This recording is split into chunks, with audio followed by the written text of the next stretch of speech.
আপনাদের সবাইকে জানাই সালাম, আসসালামু আলাইকুম ওয়া রাহমাতুল্লাহ। আমরা আজকে জাতীয় নাগরিক পার্টি এনসিপির পক্ষ থেকে আমাদের এই হিলিতে একটা উন্মুক্ত পথসভায় এসে উপস্থিত হয়েছি। আমাদের বড় কোনো মঞ্চ নাই, বিভিন্ন রকমের চেয়ার নাই, বড় কোনো সাজসজ্জা নাই, কারণ আমরা মনে করি আমরা যদি মানুষের হয়ে কথা বলতে পারি, মানুষের কথা শোনার মানসিকতা রাখি, মানুষের ভোটের আমানত রক্ষা করতে পারি, এটাই আমাদের আগামীর বাংলাদেশের রাজনীতির জন্য যথেষ্ট হবে ইনশাআল্লাহ।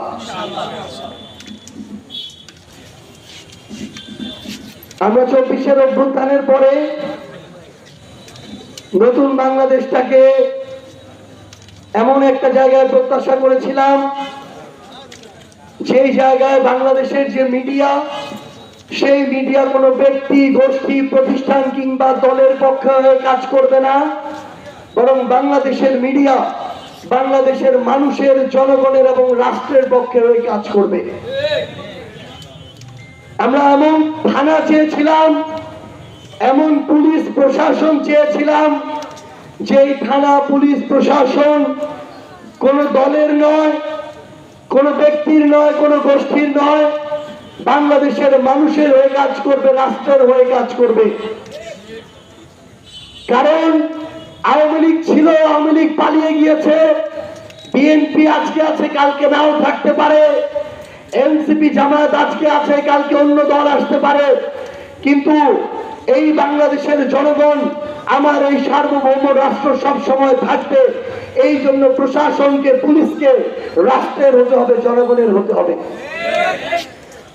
আওয়ামী লীগের সময়ে আওয়ামী লীগ তাদের জায়গা থেকে শুধু ক্ষমতায় টিকে থাকার জন্য 2009 সালে যখন দেখলো সেনাবাহিনীতে এমন কিছু অফিসার আছে, যে অফিসারদেরকে আওয়ামী লীগের দাস বানানো যাবে না, যে অফিসারগুলোকে সার্বভৌমত্বের রক্ষাকারী থেকে সরানো যাবে না, যে অফিসারগুলোকে ভারতের আদেশ অনুযায়ী চালানো যাবে না, তখন তাদেরকে হত্যার জন্য পিলখানা হত্যাকাণ্ডের মতো নাটক সাজানো হয়েছিল। এরপরে 2013 সালে যখন দেখলো বাংলাদেশের আলেম ওলামারা কথা বলতে শুরু করেছে, ঐক্যবদ্ধ হতে শুরু করেছে, অধিকার সচেতন হতে শুরু করেছে, তখন বাংলাদেশের আলেম ওলামাদেরকে কর্নার করার জন্য, একদিকে নিয়ে যাওয়ার জন্য, ছোট করার জন্য, হীনমন্য করার জন্য, সাহস হারিয়ে ফেলানোর জন্য নাটক করে আরেকটা শাপলা হত্যাকাণ্ড ঘটানো হলো।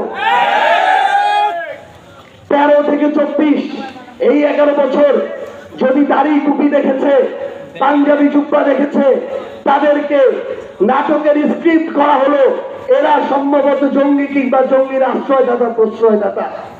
এইভাবে বাংলাদেশের আলেম সমাজকে, বাংলাদেশের বড় একটা অংশকে কর্নার করে বাংলাদেশকে আরেকটা দেশের স্ক্রিপ্ট অনুযায়ী চালানো হয়েছে। এরপরে এই দেশে যখন ভারতীয় আধিপত্যবাদ গেড়ে বসা শুরু করলো, ওই আধিপত্যবাদের নায়ক যখন মোদী বাংলাদেশে আসার পরিকল্পনা করলো, বাংলাদেশের মানুষ যখন গণতান্ত্রিক অধিকার রাস্তায় নেমে প্রতিবাদ করলো, তখন সেই মোদী বিরোধী আন্দোলনে 20 জন এই দেশের মানুষকে হত্যা করা হয়েছে। সর্বশেষ 2024 সালে শুধুমাত্র ক্ষমতায় টিকে থাকার জন্য একটা যৌক্তিক দাবি আমরা আদায় মাঠে নেমেছিলাম, সেটাকে প্রতিহত করার জন্য 4 বছর বয়স থেকে শুরু করে 70 বছর বয়সের বৃদ্ধ, কৃষক, শ্রমিক, রিক্সা চালক, ছাত্র, মাদ্রাসার শিক্ষার্থী, কোনো কিছু দেখা হয়নি, 1400 জনকে গুলি করে হত্যা করা হয়েছে। যেই মানুষ শুধু ক্ষমতায় টিকে থাকার জন্য 1400 মানুষকে গুলি করে হত্যা করতে পারে, তার হাতে কি আমার বাংলাদেশ নিরাপদ থাকতে পারে? তার কাছে কি আমার সার্বভৌমত্ব নিরাপদ থাকতে পারে? তার কাছে কি দেশের গণতন্ত্র, জনগণ নিরাপদ থাকতে পারে? কোনদিন পারে না। সে কি করলো? সেই 5 আগস্ট যখন কোটি ছাত্র জনতা রাজপথে নামলো, সেদিন যদি শেখ হাসিনা পালিয়ে না যেত, এই নির্লজ্জ ভাবে যদি পালিয়ে না যেত, বাংলাদেশের মুক্তিকামী মানুষ শেখ হাসিনার এমন অবস্থা করত, শেখ হাসিনার একটা হাড়কেও খুঁজে পাওয়া যেত না, শেখ হাসিনার একটা মাংসের টুকটাও খুঁজে পাওয়া যেত না। কারণ এই বিগত 16-17 বছর ধরে যে জুলুম করেছে বিএনপি জামায়াত, কোনো কিছু দেখে নাই, অপরাধ নিরপরাধী কিচ্ছু দেখে নাই, খালি অন্য দলের ছিল, অন্য মতের ছিল, মানুষকে খুন করেছে, মিথ্যা মামলা দিয়েছে, খুন করেছে, হত্যা করেছে। পরিশেষে নির্লজ্জভাবে পালিয়ে গিয়ে কোথায় আশ্রয় নিয়েছে? কোথায় আশ্রয় নিয়েছে? কোথায় আশ্রয় নিয়েছে? তাহলে একটা খুনিকে, একটা গণহত্যাকারীকে যে আশ্রয় দেয়, সে তো তার সবচেয়ে বড় বন্ধু, সেখানেই তো তার শেকড়টা। তাহলে ভারতের শেকড় থাকা, দিল্লিতে শেকড় থাকা কোন দলের কাছে আমার এই দেশ কি নিরাপদ হতে পারে? এই দেশের মানুষ কি নিরাপদ হতে পারে? পারে না। এই জন্য আমরা আপনাদেরকে আহ্বান করি, আপনি বিএনপি করতে পারেন, আপনি জামায়াত করতে পারেন, ইসলামী আন্দোলন করতে পারেন, এনসিপি করতে পারেন, কোনো সমস্যা নেই। কিন্তু মনে রাখবেন, আগামীর এই লড়াইটা দলের লড়াই না, এই লড়াই হচ্ছে সত্য আর মিথ্যার মধ্যে লড়াই, ন্যায় আর অন্যায়ের মধ্যে লড়াই, মজলুম আর জালিমের মধ্যে লড়াই। ওরা জালিম ছিল, এই জালিমদের মধ্যে যারা এখনো বিভিন্ন ভাবে উৎপাতের চেষ্টা করছে, আমরা যেন তাদের বিষয়ে ঐক্যবদ্ধ থাকি। যারা জালিমকে প্রশ্রয় দিবে, আশ্রয় দিবে, মনে রাখবেন তারাও তাদের চেয়ে কম ক্ষতিকর নয়। এই জন্য আমরা আপনাদেরকে আহ্বান জানাই, যারা নিরপরাধ তাদেরকে নিয়ে আমাদের সমস্যা নেই, কিন্তু যারা অপরাধী তাদেরকে যদি কেউ প্রশ্রয় দেয়, তাদের বিরুদ্ধে আমরা দাঁড়িয়ে যাবো ইনশাআল্লাহ।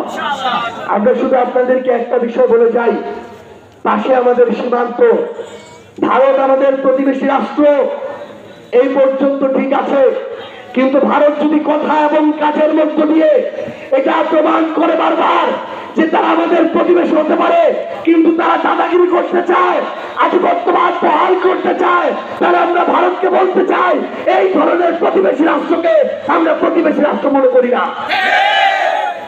যারা একজন গণহত্যাকারীকে আশ্রয় দেয়, যারা ওসমান হাদির হত্যাকারীদের আশ্রয় দেয়, যারা আমার দেশকে ন্যায্য পানির হিস্সা বুঝে দেয় না, যারা খরার সময় পানি আটকে রাখে, বর্ষার সময় পানি ছেড়ে দিয়ে আমার লক্ষ মানুষকে হত্যার কর্মযজ্ঞ করে, তারা কোনোদিন আমাদের বন্ধু হতে পারে না, তারা কোনোদিন আমাদের প্রতিবেশী হতে পারে না।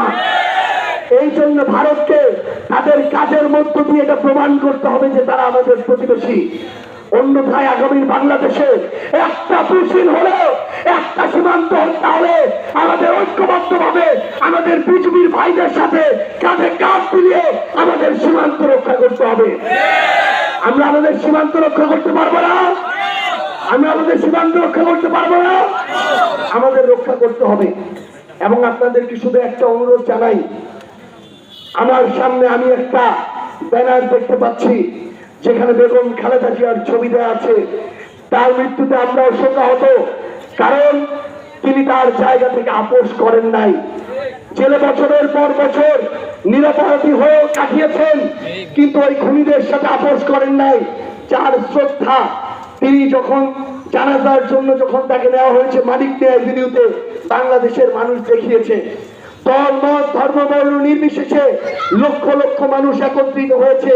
কিন্তু আমরা জনাব তারেক রহমানকে বলতে চাই, মেজর জিয়াউর রহমানের মুখের দিকে তাকিয়ে, বেগম খালেদা জিয়ার ত্যাগের দিকে তাকিয়ে, ধানের শীষ প্রতীকের দিকে তাকিয়ে এইবার আপনাদেরকে ভোট দিয়েছে, আপনাকে প্রধানমন্ত্রী বানিয়েছে, কিন্তু আপনি এটা ভাববেন না একইভাবে বারবার পার পেয়ে যাবেন যদি আপনাদের কথা কাজের মিল না থাকে, জুলাই সনদ বাস্তবায়ন না হয়, গণভোট বাস্তবায়ন না হয়, আগামীতে বাংলাদেশের মানুষ সকল গাদ্দারদেরকে ছুঁড়ে ফেলে দিবে ইনশাআল্লাহ।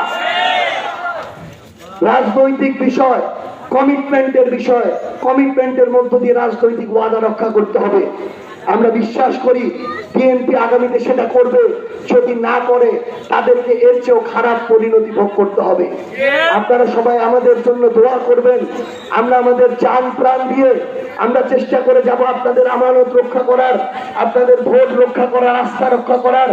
আমরা মাত্র দল শুরু করেছি, অনেকে, আমি এখানে অনেকের সন্তানের বয়সী, অনেকের হয়তো নাতিরও বয়সী, কিন্তু এইটুকু বলে যাই, আমরা আমাদের জীবনের শেষ রক্তবিন্দু দিয়ে আমরা চেষ্টা করব কাজ করে যাওয়ার। মাত্র 1 বছর হয়েছে একটা দলের, করতেই হয়তো 10 বছর লাগবে। এই সময় আপনারা আমাদের সাথে থাকবেন, কারণ সবার আগে পরিবর্তনটা ঘর থেকে হইতে হবে, নিজের বিবেকবোধ থেকে হইতে হবে। যারা অপরাধ করে, জুলুম করে, বারবার যদি তাদেরকেই ভোট দিই, তাদের দলের কাছে যদি বিবেকটা বেঁচে দেই, তাহলে কোনোদিন দেশের পরিবর্তন সম্ভব না। এই জন্য সবার আগে পরিবর্তনটা হইতে হবে আমাদের নিজেদের জায়গা থেকে। আমাদের এই হিলিতে আমাদের আলামিন রোমান ভাই, একটু হাত দেখান। আলামিন রোমান ভাই, মনিরুজ্জামান মনির ভাই, একটু হাত দেখান সামনে এসে। আরশ আলী ভাই, একটু হাত দেখান। কৌশিক রহমান ভাই, ওনারা কাজ করছেন, মাত্র আমরা কাজ করা শুরু করেছি। ওনারা এমন না যে কোনো একটা পদ তাদের লাগবেই। এখানে যদি আমাদের আহ্বায়ক হওয়ার মতো যোগ্য কোনো মানুষ আসে, সভাপতি সেক্রেটারি হওয়ার যোগ্য মানুষ আসে, তারা সবাই তাদের জায়গা ছেড়ে দিতে প্রস্তুত। আমরা চাই ভালো মানুষরা আসুক, আমরা একসাথে আমাদের এই দলটাকে ধীরে ধীরে গড়ে তুলতে চাই। কারণ ভালো মানুষরা যদি রাজনীতিতে না আসে, তাহলে খারাপ মানুষদের কাছে রাজনীতি যাবে, তখন আফসোস করা আর কপাল ঠোকা ছাড়া আমাদের আর কোনো পথ থাকবে না। আমরা বিশ্বাস করি আমরা সেই ইনসাফের লড়াইটা মৃত্যুর আগে পর্যন্ত লড়ে যাব। সবাই দোয়া করবেন। আসসালামু আলাইকুম ওয়া রাহমাতুল্লাহ।